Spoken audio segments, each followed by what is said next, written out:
This is Soma Laboratory Enner. It was announced in 2019 with a video of a very weird looking prototype which sparked my interest. So I signed up for the waiting list and finally, at the end of last year, the instrument arrived. So what exactly is Enner? It's an analog synthesizer of sorts. The brainchild of Vlad Kreimer, a Russian electronic musician and maker of electronic instruments, and of Danish artist Sistor. Vlad is a peculiar man. He's probably a genius.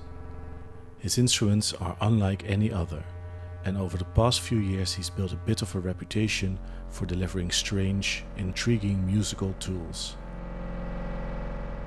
Enner's design is very unusual, although there are some striking similarities with the Landscape stereo field, a very glitchy sounding device from a small manufacturer of similarly weird instruments based in New York.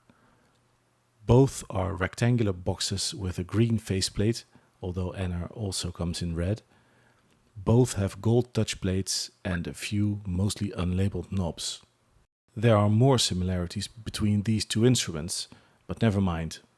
I don't have access to a stereo field, but I do have an Enner. The touch plates on Enner represent different inputs and outputs that you connect by placing your fingers on them. There is no other way to get sound out of this synth. You have to make the connections with your hands. The synth cannot be sequenced externally. There are no MIDI or CV gate inputs whatsoever. On the left and right are different sound outputs. On the left, a synth which outputs different pulse waves with related frequencies.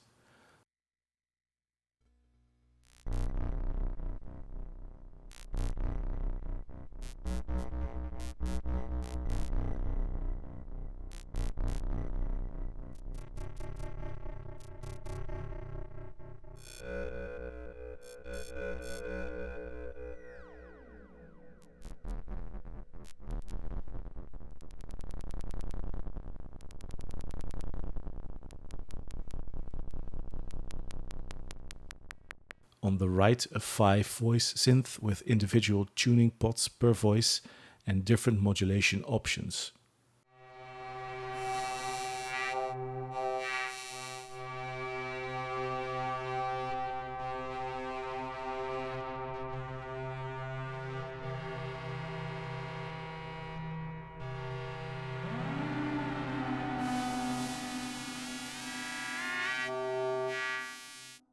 The triangle in the middle consists of left and right channels with fixed frequency filter inputs, stereo delay inputs, and a noise generator.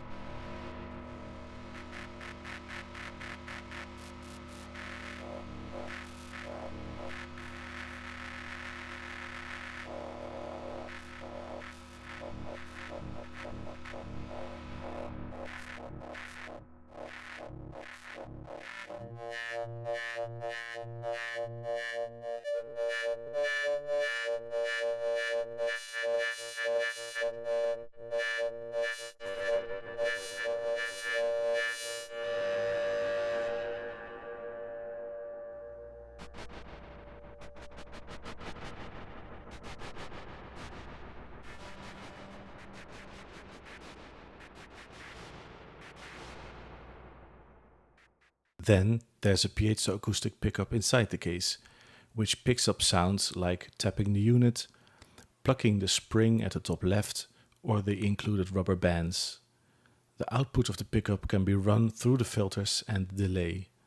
There's also a jack input for processing sound from external sources.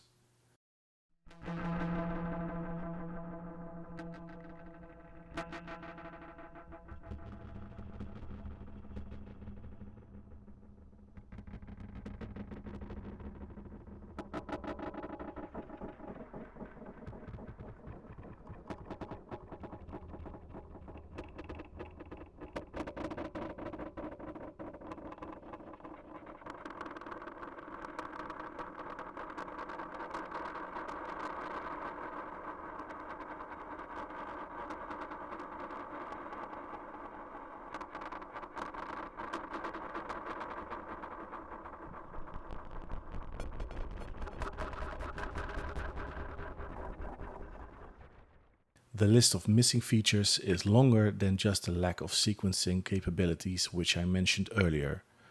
No controls for waveform selection, no envelopes, no LFOs, fixed filter frequencies, no pulse width modulation. So why should I or anyone buy this weird instrument? Of course, I can't speak for anyone else, but my thinking goes something like this. As regular watchers of this channel know, I'm always looking for cool, weird sounds for my music, and this is definitely capable of that. The fact that it has to be played by hand for me represents a challenge, to break out of the step sequencer grid, so to speak, and introduce some human interaction into my sounds and sequences.